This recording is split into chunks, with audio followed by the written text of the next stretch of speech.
What is going on, guys? Eric White here. Thank you guys for joining me on this channel. Welcome back home. This video is going to be a little bit long, so kick your feet up, get some popcorn, find your dog or something, I don't know. But let's just get right into the video.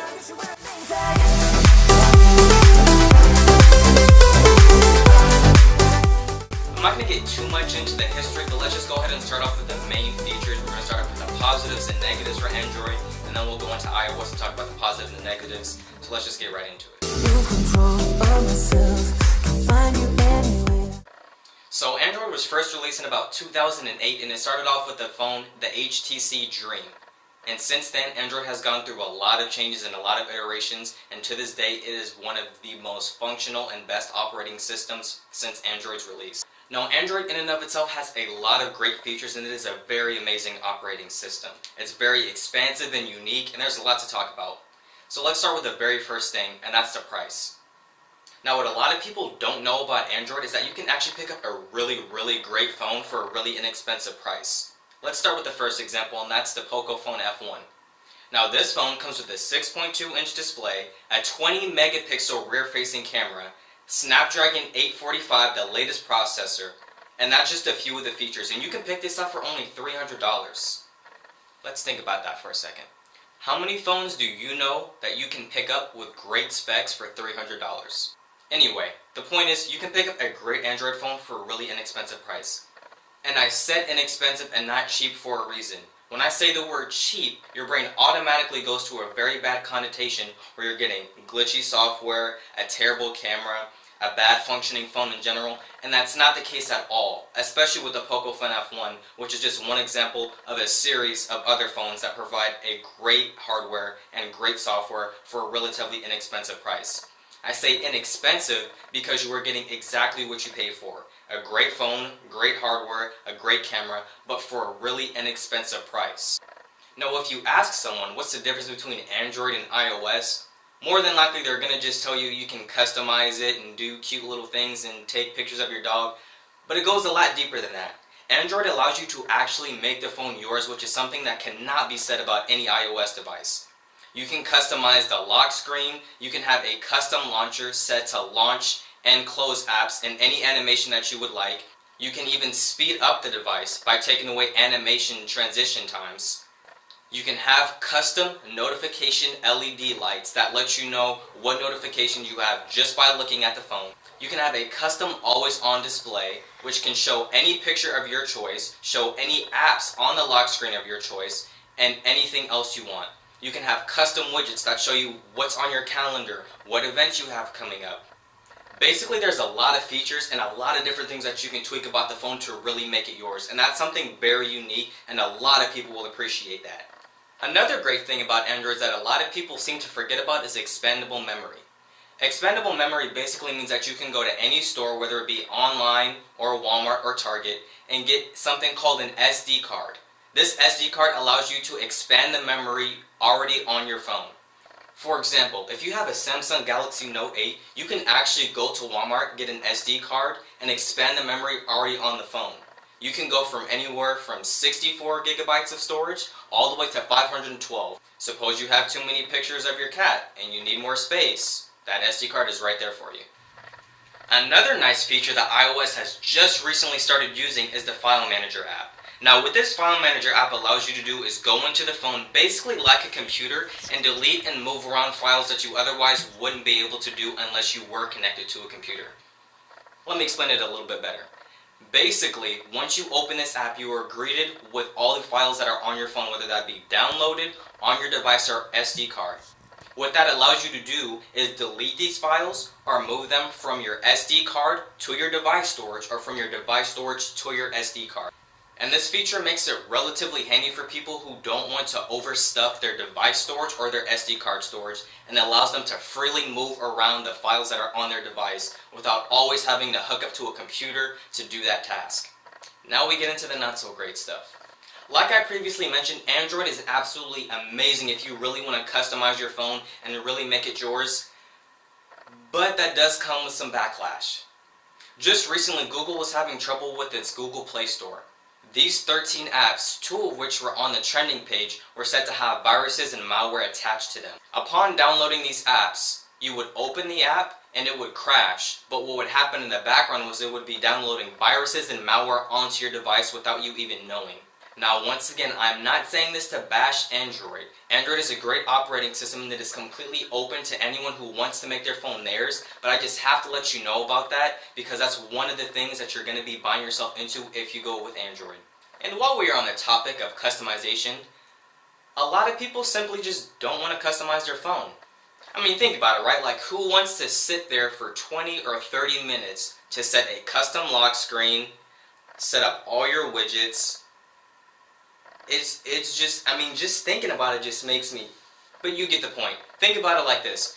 Imagine going into Home Depot to choose every accessory for your house. And I mean every single accessory. We're talking carpet, furniture, the kitchen sink, the granite, the wall paint, everything that goes into that. Some people simply just don't want to deal with that, and that is completely okay. It is a very long and tiring task, and some people just simply aren't up to that. Some people just simply want a phone that works right out of the box, that has everything they need, that's right there, and they don't have to fiddle with anything. And that's completely fine and understandable. Another not so great thing definitely has to be the apps and the Google Play Store itself. The Google Play Store tends to get apps months and sometimes even a year later than the App Store does on iOS, and that simply is just not okay. And then when they do come to the Google Play Store, they are terribly optimized. Case in point number one, Snapchat. I've had multiple people tell me that it looks like I'm taking a picture with a potato. And to be honest, I would have been better off taking a picture with a potato. Another example, I'm sad to say this, is YouTube.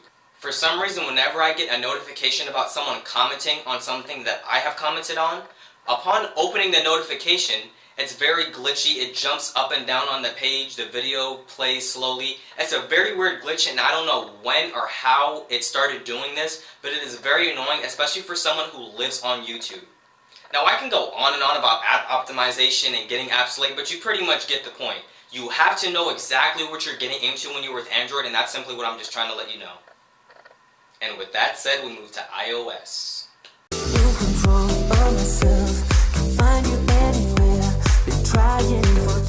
Now, ever since 2007, when Steve Jobs originally announced the first iPhone, a lot of changes have happened. Let's start off with the first thing that has not changed, and that is the minimal design. Now, iOS, as soon as you open your phone, every iOS user will be greeted with this exact same thing. A grid of app icons, dock at the bottom, a notification bar at the top. And you know what? For some people, that is absolutely amazing. Nothing to fidget with, nothing to tug for our attention. It just works, it's consistent, and it is always there.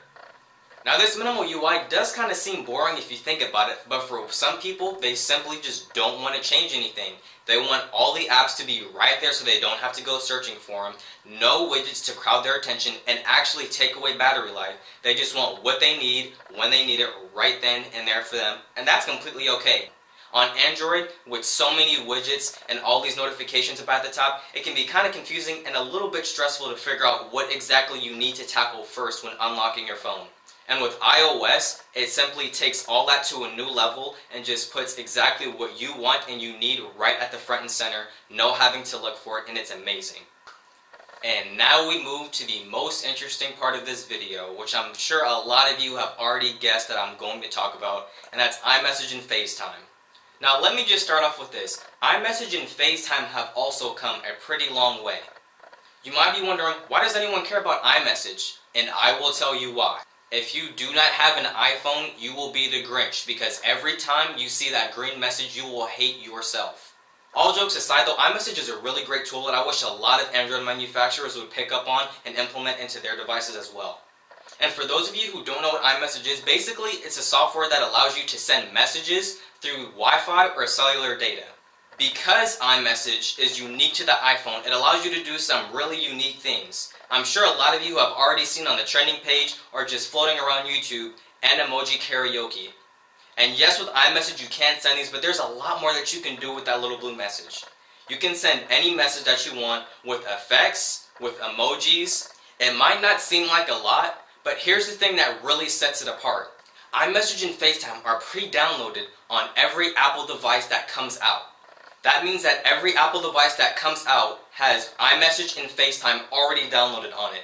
This iMac, an iPhone, a MacBook, an iPad, it already has iMessage on it and FaceTime on it. That means you don't have to go fumble around with an app store and figure out which app is right. If you have an iPhone, everything will be synced to your iMac. If you have an iPad, it'll be synced to your MacBook. Every message you get, every FaceTime call you get can be answered right here on this device, and it syncs across all of them. And that is a very unique feature, and Android has till this day not figured out how to implement it. And Apple is making a killing simply because of that feature alone. The fact that iMessage and FaceTime are pre-downloaded on every single Apple device once you buy it makes it absolutely godsend. Now, FaceTime is also unique, basically in the fact that it does what it sounds like. It allows you to video call anyone of your choice as long as they have an iPhone or iOS device as well. That cat that you just bought an iPhone for, why not FaceTime them? Why do I keep talking about cats? I don't even like cats. Unlike Android, the plus side for iOS is you guys get great apps and quick updates. Pretty much every app that you can think of has come out on iOS first and is still unique to iOS. Meaning some apps you can only get if you have an iOS device. And then the apps that do eventually go to the Google Play Store are very terribly optimized, like I said in the Android section of this video. That means that with iOS, you can ensure that every app you get, once downloaded, will run smoothly, look amazing on your device, and you will have little to no problems once you download it, which definitely cannot be said about any Android app. As some Android apps, while decently optimized, still randomly close, are glitchy, or are just simply not made to run on the device that you have for it. Now, I'm sure a lot of you have seen this message, and I'm sure a lot of you have not accepted that message. If you found out about a bug today, such as the message bug that would restart your device a couple years ago, Apple would send out an update to your device the next day or the following days after that would immediately fix it. Now, that is something a lot of people underestimate and don't understand the power of. It is very hard for manufacturers or any software company to send out an update to a mass media of people and be able to fix a problem that quickly. Android is still trying to figure out that problem. If an Android phone came out today, I would be lucky to get the latest version of Android within a year from now. And sadly, just like Android, we're going to have to talk about the negatives for iOS too. Starting with number one, and we're going to talk about the positive that was actually in this section, and that's the restrictiveness of iOS. Now, yes, iOS is amazing, and because of that restrictiveness, it allows you to have optimization and even to get ops first, but it's not so great because a lot of people simply just want to do more with their phone, and iOS just doesn't allow that. For some weird reason, Apple still does not allow you to have floating apps. Every app has to be right next to each other no matter what. Yes, you can have folders, but for some reason you cannot have an app floating by itself on an individual page. Also, if you do want widgets, you'll have to stick to having them all bunched up and scrunched onto one page on the very left side of the home screen. What if I want to have the widgets in the middle of the screen? What if I want to have the widgets on their own page? In iOS, you simply can't have that option, and I don't know why this is. And lastly, we gotta talk about the walled garden. Now, if you guys don't know what the walled garden is, I'll leave a link down below to MKBHD who described this extremely well. But for now, I'm going to shorten it up for you guys. Basically, the walled garden means that every device that you have in this ecosystem, meaning the iPhone, the iPad, the watch, and everything like that, is tied under iCloud. Simply, it ties everything together and it makes everything work so cohesively and in unison, and it's very practical. But that's the exact reason that it makes it hard for someone who wants to jump ship to Android. That walled garden puts up a pretty high wall, and it makes it very hesitant for someone who sees an Android phone that definitely catches their eye, but that walled garden simply just keeps them inside of that place. Take for instance the Galaxy Note 9. That phone has a 4000 mAh battery, an amazing OLED screen, 2K display, a camera that's pretty much the same, if not better, and has more features than the iPhone. And for a lot of people, this is an absolutely great buy, and I will say it is. But to leave iMessage and FaceTime and all the cohesiveness in iCloud is not compatible with any Android device. In fact, iCloud, the website, doesn't even work on any Android device unless you request the desktop website. Basically, what that means is that if you want to jump ship from iOS to Android, you're going to be basically leaving everything in the dust and you're going to have to do a little bit extra work to move all your photos of your cats and party hats to your Android. And for some people, it's simply just not worth the risk. So where does that leave us?